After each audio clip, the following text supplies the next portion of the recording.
Flosstube. It's Arlene here. It is Tuesday, September 12th. I'm trying to squeeze in a video here in the late afternoon because it's been a while. I'm pretty sure my last video was easily a month ago. I'm pretty sure I meant to look this up, but my last video was when I was sharing my Needlework Marketplace releases, and then right after, I think I did it right before I went to the Grace Notes retreat. So anyway, about a month since I've been here, and I'm glad to be back. I want to jump right in. I feel a little discombobulated, mostly because of the second half, but of what I have to share, but that'll make sense as we keep going here. If you are new, welcome. If you are returning, welcome. I so appreciate it. Very much appreciate the likes and the comments to help the YouTube algorithms. I love it when I find somebody new, and the only way YouTube will help you with that is things like the likes. Well, and also watching Flosstubers who share about others. Keep that in mind. Okay, especially if you're new here, I just need to share that in addition to cross stitch, I do a lot of other types of needlework. And so some of that is absolutely going to come out today. But let's start with some cross stitch. My design life, I'm Works by ABC. You can find my things on Etsy. Because I stitch all my own models, at this point, I have everything I've put out as a design with a model, I've been the one that stitched it. I often don't have much current stitching that I can share because I want to wait until it's a finished product. And I get asked, why don't you use model stitchers? And I'm not going to say never, but I always end up, anything I was just working on a small little thing for actually a holiday ornament. And it's a small design. I thought I was going to stitch it all up and everything. I ended up changing one of the threads and needing to move a little piece, just a couple of stitches. But to me, there's changes that need to be made when I'm stitching something. And so how could I just hand it off to somebody and assume that the final product is going to be as good as it could be if I wasn't doing it myself and making adjustments? So I am in the middle of working on some models actually for things that are coming up for Nashville, which is still like 6 months away, but you need to work ahead. So I want to give you just a little sneak peek. You're not going to get to see the whole thing. But if you follow me on Instagram, I have shared there that at Nashville, I will be releasing another one of my lace designs. I love doing these. I hope there's still an audience of people who love buying the patterns for them. My lace world, in addition to stitching, I also love lace is my other world, including bobbin lace, or mostly bobbin lace and some other kinds as well. But that's where the inspiration came from, combining my lace world and my cross stitch world. That's where these came from. So I'm just going to hold this up. Let's see how much you're going to get to see. Going to see that much. So this is Weeks. I believe it's called Concord. It's a purple. It's showing up basically as it is. It's been a great, I love it.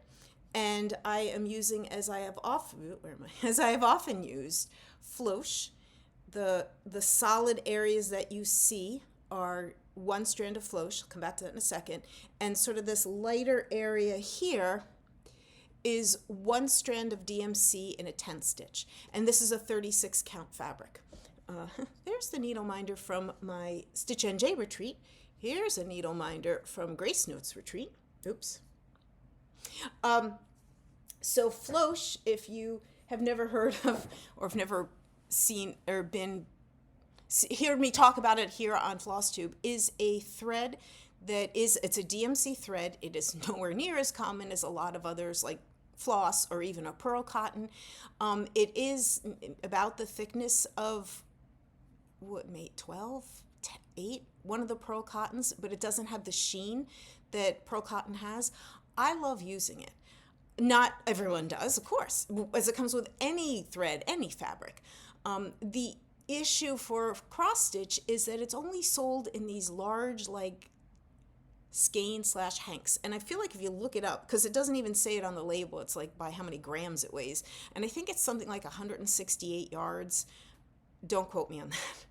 But that doesn't lend itself very, other than a monochrome piece, it doesn't lend itself to, even if you're stitching up a design with, let's say, 5 colors in it. I don't know how much you'd want to do it in Floss. Anyway, but it works well. I love it for me, for my lace designs.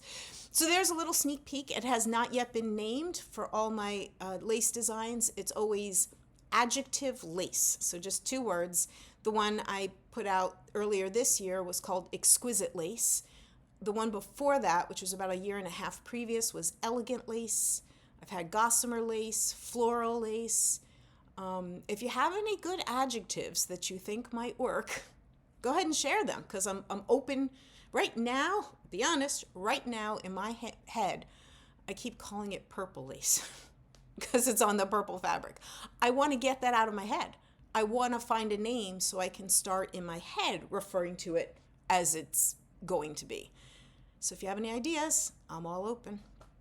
Okay, I actually brought that to work on at the Grace Notes retreat, so let me just jump into talking about that.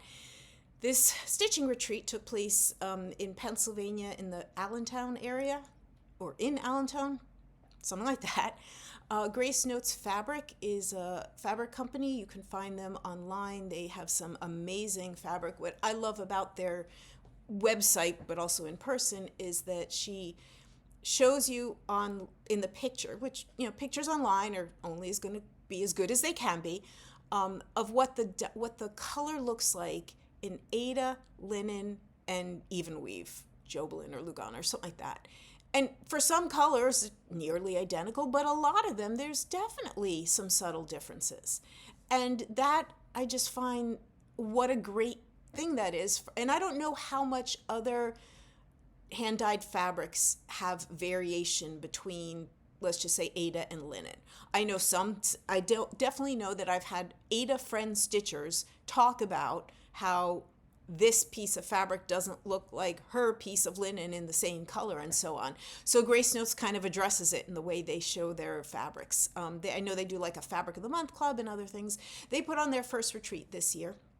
Husband and wife, came to my Stitch NJ retreat to be a vendor at the one-day vending day that I had.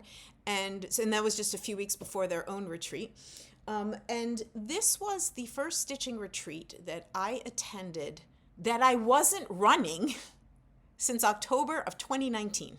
So while my retreat this past summer and the summer before, great experiences, loved being with everybody, it's not the same as going to a retreat and all you're doing there is stitching and not thinking about what's coming up next, what do I need to connect with, who has what kind of thing.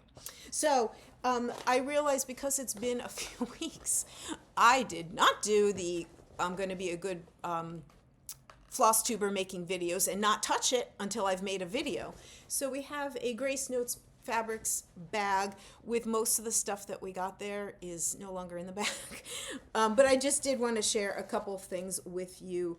To be specific, that we had this book, which was a good portion of it was charts from designers like Freebie Designs, and so they did an amazing job collecting all of these. And truthfully, I know Corinne at one point asked me if I'd be willing to give a freebie design, and I'm pretty sure I said yes. And then in the planning of my own retreat, it didn't happen. And maybe she didn't even come back and ask me again because she knew I was in all the planning. But also in here was information like the schedule, about Grace Notes, what's in the bag. That'll help me. Zipper pulls, the needle minder I showed you, a pen, raffle tickets, stickers, the fabric. Oh wait, isn't that in the bag? Yes. Everyone got I don't know if everyone got the same color. I didn't even go around and compare. Here's a piece of Grace Notes fabric, and a few other goodies, like I said, that are no longer here. I didn't participate in them, but you could earn more raffle tickets by doing this little bingo thing, doing this scavenger hunt on their website. So there's some other things in here to share that, it's a great little booklet that was put together. As for the raffle tickets, they had, I don't know how many it was, but a number of things, and you put everyone was given a nice number of tickets. I don't remember how many. It was not a fundraiser like the raffle ticket thing that I do at my retreat. And there were all kinds of variety. There were some patterns on there. There was a whole thing of threads. There was a lot of just sort of like accoutrement stuff.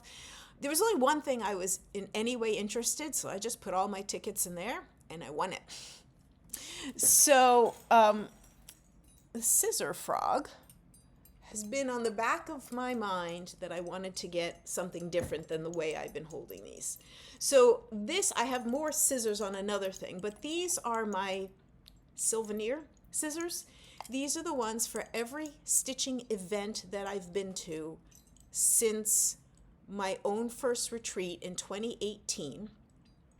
I make sure I get a scissor and a scissor fob that in some way represents it. And it could be that for example, I bought this pair of scissors while I was there. In other cases, I've been given a pair of scissors, but bought this there.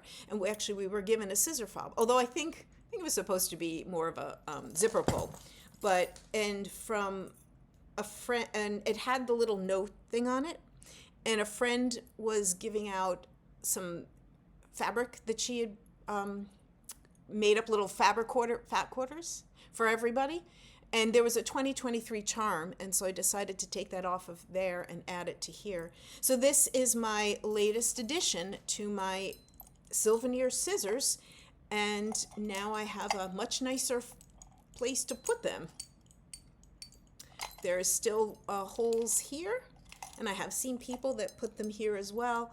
But so I was excited that I won it. I was going to say I don't have much luck, although the table I was at, there were 8 of us sitting there, and 6 out of 8 had won one prize or another, which was, I think I've got that number, which is amazing.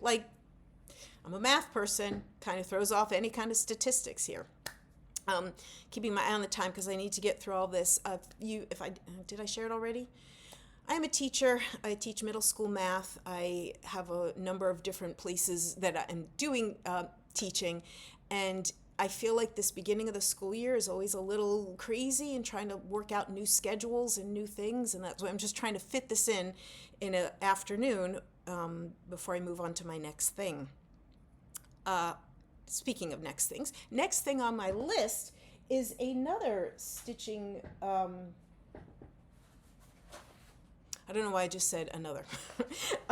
So I have shared in the past that there are some needlework exhibition competitions that I will submit pieces to.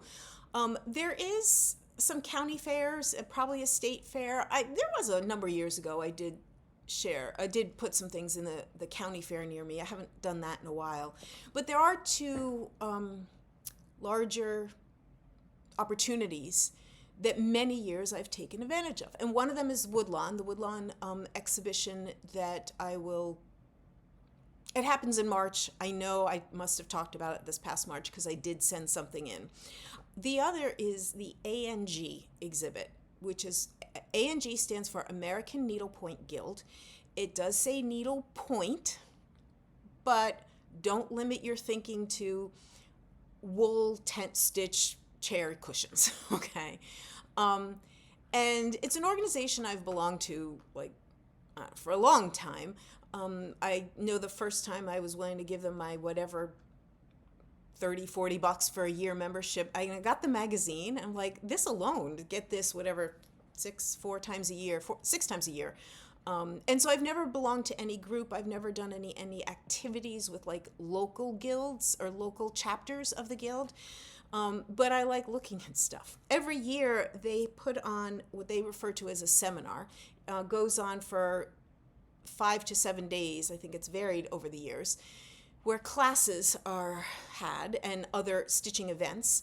Every year when you get the issue of the magazine that has the listing of all the classes, which you can also see online, I always like to kind of, let's say money was no object, time was no object. What class would I pick if I was able to attend? And some years I find some things that are interesting and some years not. I love learning new techniques and new things. And when there's that kind of opportunity, that appeals to me more than here's this project, this is what we're all going to stitch. So it takes place in different locations. The only time I've ever seen this in person, and I'm pretty sure it was 2012 or 2013, but I think it was 2012. The A&G seminar was in Philadelphia, which is a little over an hour from me. And it was my opportunity to see what a general member of the public could see.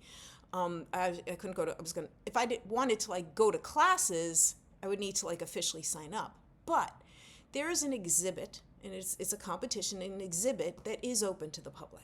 And so at a minimum, I was going to drive down there to see the exhibit. And that was actually the first year I ever entered anything into the exhibit. You mail in ahead of time if you can't deliver in person, which for someone who, again, has never really been to it in person, I'm so glad they have that option. So this is the catalog. They say it doesn't have pictures, it just has listings in here. And I can picture in my mind what this looked like set up that one time I went in Philadelphia. So I've always just imagined it's similar. They don't post pictures, or very few pictures online. And when they do have an issue of the magazine that shows all the ribbon winners, but it's just a picture of the item. It's not like in the context of how it's displayed. Anyway, so this year I sent my exquisite lace. And if you're new, this was a design I came out with this past March at Nashville. It was, I'll go ahead and say it, my bestseller. I loved it. I loved that so many other people loved it. And I wanted to send it to the A&G exhibit this year. A&G separates professional from non-professional, and because I'm a designer, because I'm making money off of my stitching, I'm in the professional category. When I first started sending things, I was definitely in the non-professional category. So I know should I say it's a little bit more of a competitive, that maybe isn't fair. But so I got this, and when I got it back, it came back with a first place ribbon. What I love about the A&G exhibit is that there's a lot of things I love about this opportunity. For first place and for special awards, and they've like special awards like Judge's Choice and, People's Choice, things like that. They're all made and stitched by members of, usually I want to say members of the guild that is sponsoring it. So this year it was in Georgia, in Atlanta. And so all of the ribbons that I have been honored enough to win that involve a handmade touch have been some element of representing the area. So a Georgia peach, for example. And I just loved this. So these are, A&G seminar. I just think there's a really special piece that this adds to it to me. I know at least some years, I meant to bring up a magazine to see if it was, some years they take pictures of all the ribbons and share in the magazine, which I just think they should definitely do all the time. And I should have brought one up, but that's okay. I'll save that for another time. So there we go. I was excited for that. And maybe one year, again, I don't think attending it and the classes and what goes on is really an appeal to me, unless I saw something amazing that seemed like, oh my gosh, I could learn so much from that. But I do wish I had opportunities for it to be closer, like the time I was able to drive down to Philadelphia. So, okay. We're going to move into the second part of the video today. And this is what I was talking about earlier about feeling a little discombobulated. I got so much stuff spread out here. And we'll see how organized or not organized it plays out to be. So especially because, as I start out by saying, I don't show much of my current stitching when I'm doing videos. A few months back, I had this idea to create a series. And I called it my Needlework Loves. Because I also start out with the fact that I do more than cross stitch and always have. Just like many floss tubers will share their quilting or their knitting or their other whatever, This is another thing outside of, well, similar to, but outside of cross stitch world that I think people might be interested in. So I started out, the first episode, I think was first episode was blackwork. Then I did canvas work. Then I did hardanger. And so I was looking at my list, which basically is now a whole bunch of hodgepodge of randomness. And I was just going to do all the hodgepodge randomness in this episode. And then I realized there's too much. So I've divided it into two categories: whitework and the other stuff. And the other stuff will be my next episode. So I wanted to talk about whitework today. And the big question is, well, what do you mean by whitework? Is that just white thread, white fabric? So, yeah, well, this is from the Royal School of Needlework. They have these guides. Where am I? I have the blackwork one of these. Those are the only two I have. But I also have, you can see it right there, that pink spine right there. Some years after these were published, they basically put them all together in one book. And I flipped through. I mean, it's basically like the same. They had to rearrange things on the page because this is smaller page-wise. But it's basically the same. So I'm holding this one up just because it's easier than holding up the big one. So whitework. And Royal School of Needlework, they have some experience, shall we say. And so you open this up and it says the word whitework is an umbrella term. Absolutely is. Meaning pretty much any piece of needlework comprising of white embroidery on white fabric. This means any surface stitches done with only white could be referred to as whitework, but there are also a number of techniques that are specific to whitework. They are pulled thread, counted satin stitch, drawn thread, eyelets, cut work, these techniques, and so on and so on and so on. Here's a picture of something that you usually don't see in a cross-stitch world. And here is, I'm looking for the other one that I should have planned. Well, here's just something. Oh, that's the one on the front cover. So it's a huge variety of things. Now, as cross-stitchers, although there very well could be people that are not cross-stitching that are watching this video, I'm thinking that when you perhaps think of whitework before this video, you might be thinking of something like this. This is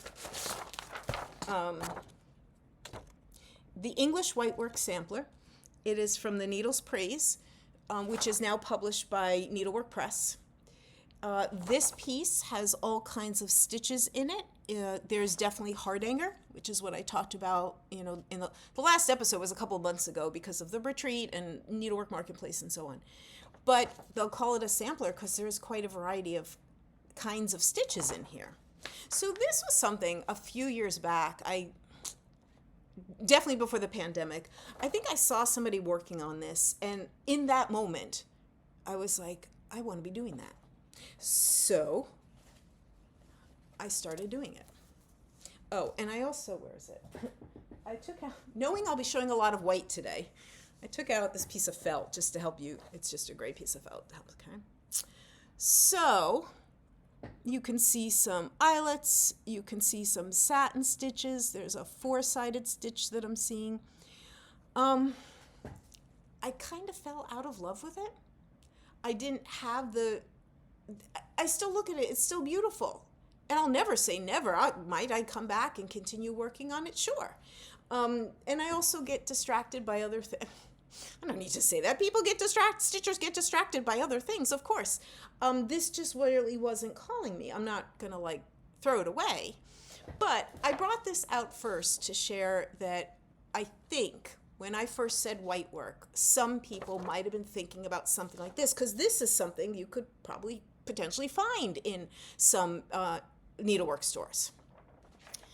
But it's not the only way to think about whitework. And if we go with that Royal School of Needlework's definition of basically anything stitched with white thread on white fabric, there's quite a lot of things that fall under that category.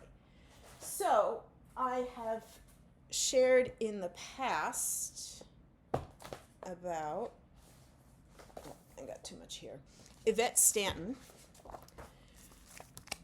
She's in Australia. She has amazing books, most of them focused on whitework, different types of whitework. And she before the pandemic, was traveling to places to do research about this style of needlework in the place where it was from. And so she always includes, so it's from a Portugal area in Portugal. Oh, there's the map. She includes historic images from like the museums that she's visited. And I find the whole idea fascinating. Number of years ago, probably right after it came out, I saw a review on needleandthread.com. It's Mary Corbett's site. I've bought a lot of books from reading reviews on her site. And I know that when I saw, wait, did I just take out the bookmark? Mary had kind of basically put a picture of this page in, and there was something about that just seemed amazing to me. And then I studied it closely and realized, well, those are all different. 6 by 6, 36 different squares. This type of whitework is based on bullion stitches. Had I done bullion stitches before this? Not that I could remember. Was I intrigued? Sure. I got the book. I did, I think, like a beginning little square, like one of the first projects is like a beginner thing. And in that moment, I was like, this is so cool. Yeah, I'm going to jump in and I'm going to do this. So I jumped in, and you can see some of it does involve cutting out threads called drawn work here. And so I think I've shared, you saw it before, I like working on scroll rods.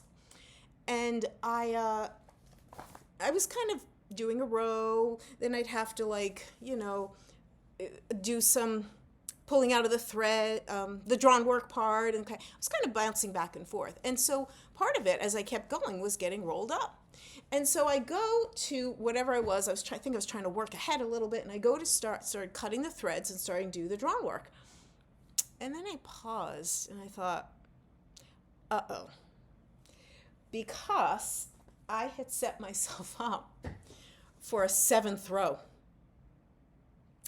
That I had started pulling, like this should have been the bottom, and I started doing this, and there was no way I could take it back for as far as I'd gotten. So what to do?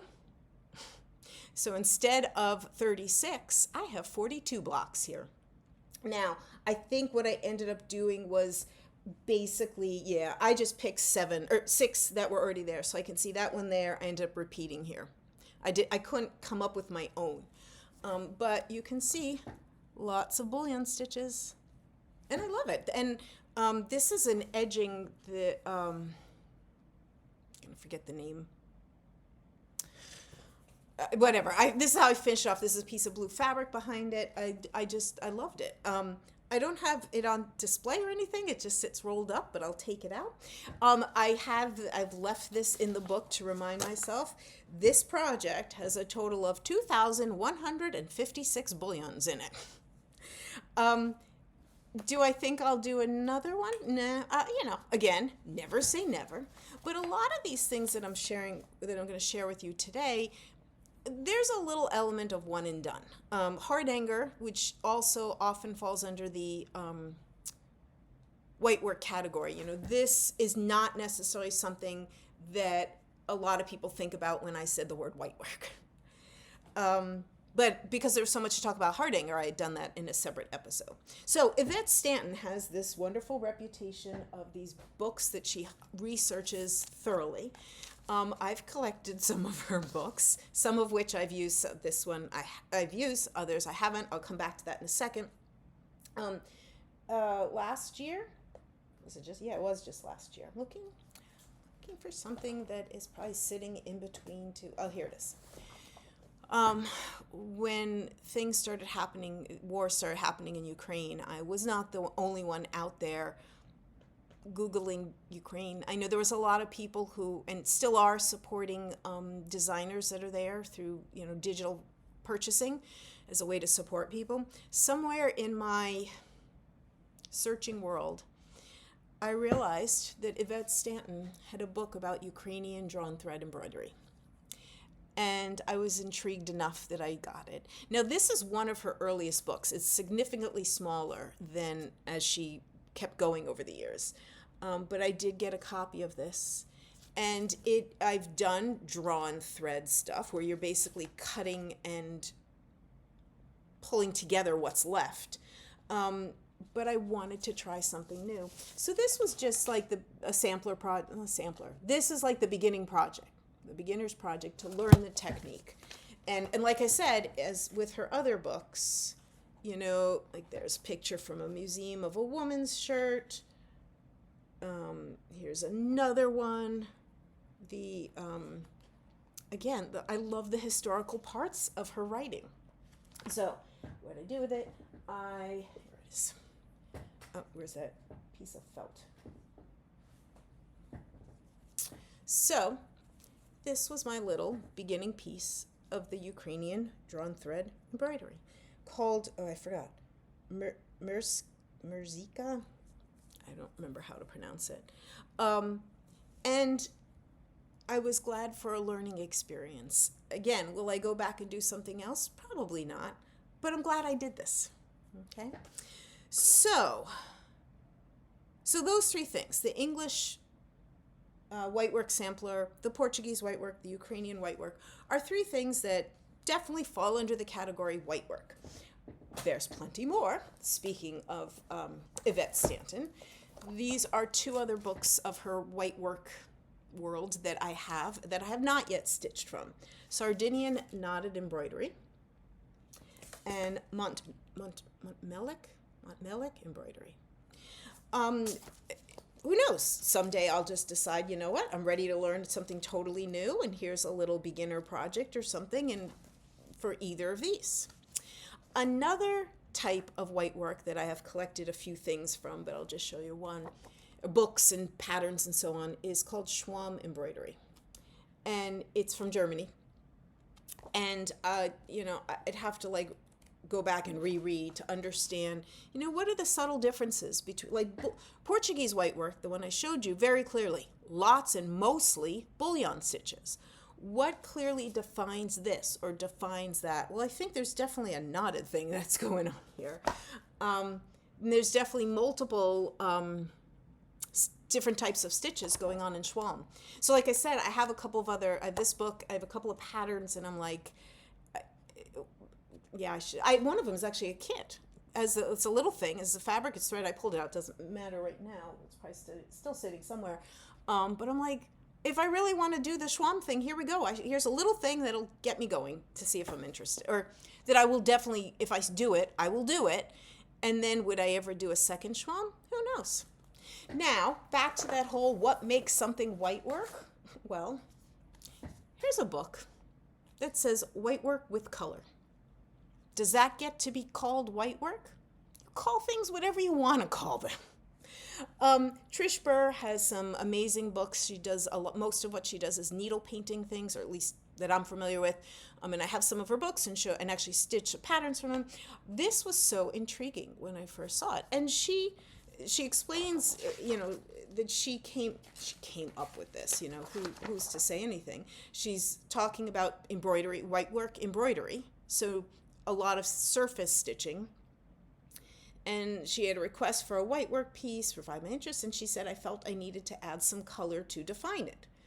At first, I worked cautiously with neutrals, but gradually I came to add more and more color, hence the name Whitework Embroidery with Color, to distinguish the style from pure whitework embroidery.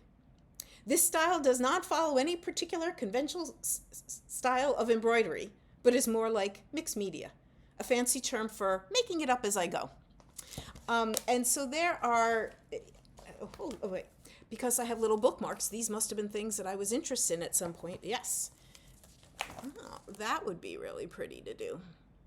Again, it's an embroidery type. You don't work on a counted thread fabric like, you know, linen, 32 count kind of thing. You work on cotton or whatever that you would trace a design on. So probably the next page has the design.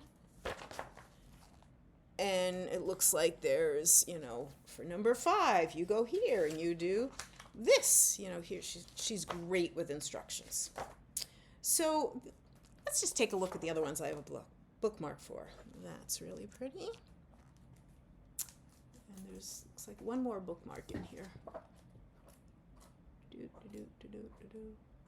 Come on. Oh, yes. So there we go. Obviously this one's bigger, and if I'm going to do this, I would start with small because I kind of learned my lesson with the Portuguese white work. But again, I love doing that. I really, it wasn't a case that I was getting tired, and I clearly, because I didn't abandon it. So those three things, the Schwamm, the Sardinian Mount Melick, even like something like this, all are things that, books and stuff that I own, and all fall under the category of white work.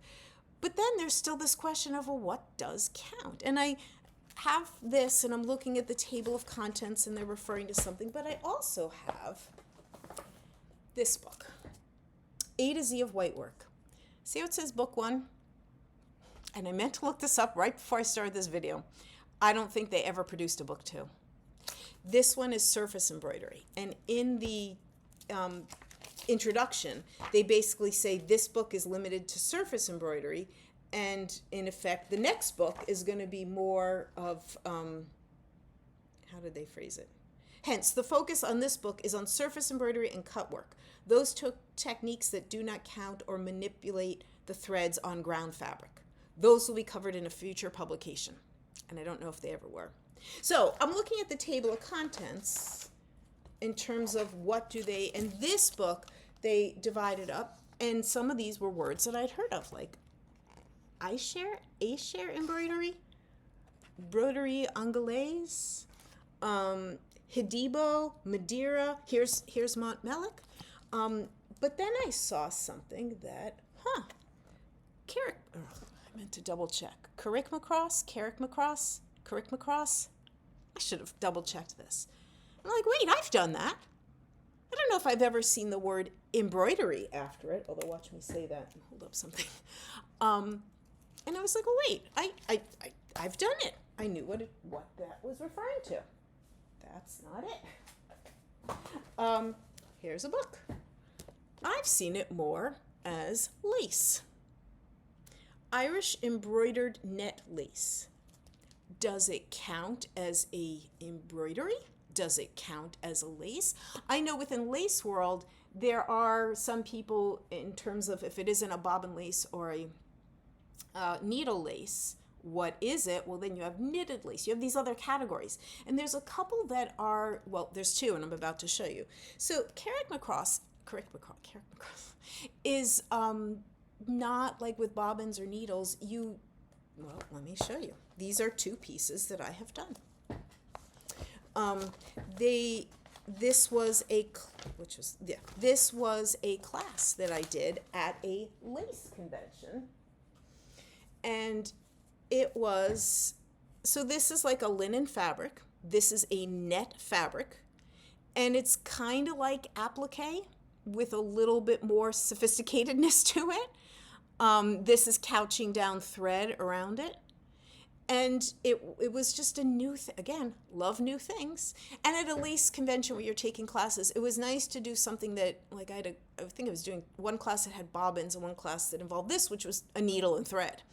I came home, so this was the class project, which I don't think I'd finished it when I was there.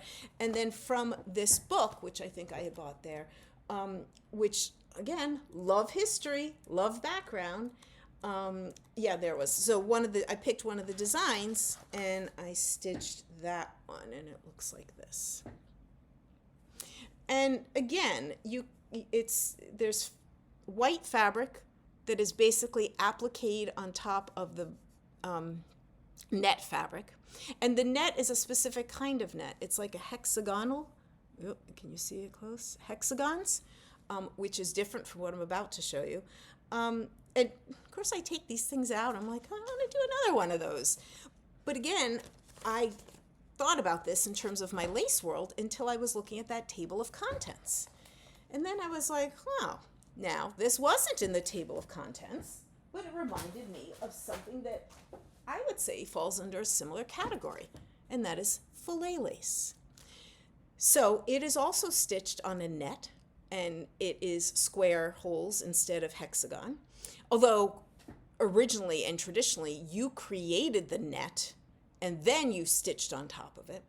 This was I took a class on this a long time ago, and this book I came out sometime afterwards, and I was just so intrigued to learn more. But I did have that background from that class that I had taken.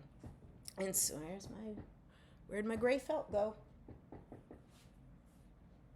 Oh, it's on my lap. So, I don't think that one was finished. Here. So I think I was just starting to work my way through the lessons in that book.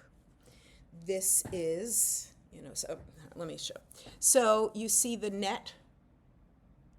I'm looking at, is there a front or back? I think I could see a couple little thread endings there. So this is the front. There's a net. You're basically like weaving the thread between the holes of the net. That's not the same as putting a needle through a more complete piece of fabric, but it's white on white. Does it get to count as white work? Whatever you want to call it, it's now, like, take other kinds of lace that are very clearly you're not on a pre-created fabric of any kind, where you're like creating it as you go. This was, hey, in effect, this is the ground cloth, and I'm putting thread on it. Now, I was not necessarily thinking of my Carrick-Macross or the filet lace when I started gathering things. It was because I saw that in the table of contents of that book. And there's actually a couple others, well, one in particular that I decided falls more under the hodgepodge category, so you'll see it next time, but it is white. So there you go. That's my sharing. Let me check, yeah. I've made such a mess, but it's been really fun kind of pulling out my whitework things and just thinking about it. I love learning new techniques and new kinds of things, and having this general term has been a way to explore it. Now, just about everything I've shown could absolutely have been done in color. Hardanger, for example. When we were talking about hardanger in my video, I know we were talking, a lot of it is in white, but you're not required to do it in white. If I were to, just to go back to this one, if I loved the hardanger and the pulled thread and all the different stitches, but I got a piece of, green fabric and started bringing in all kinds of colors, do I still get to call this the English Whitework sampler? Well, it wouldn't be white. If I called it the English sampler, does it make a difference? It's sort of it's semantics, but it's an interesting thing to kind of think about, or at least I think it's an interesting thing to think about. So if I've intrigued you with anything today, I'm glad. Thank you so much for being here. As always, I appreciate it. There are so many Flosstubers to watch, so many different directions to go with your YouTube viewing time, and I really appreciate you giving me some of that time. So, yeah, till next time. Bye.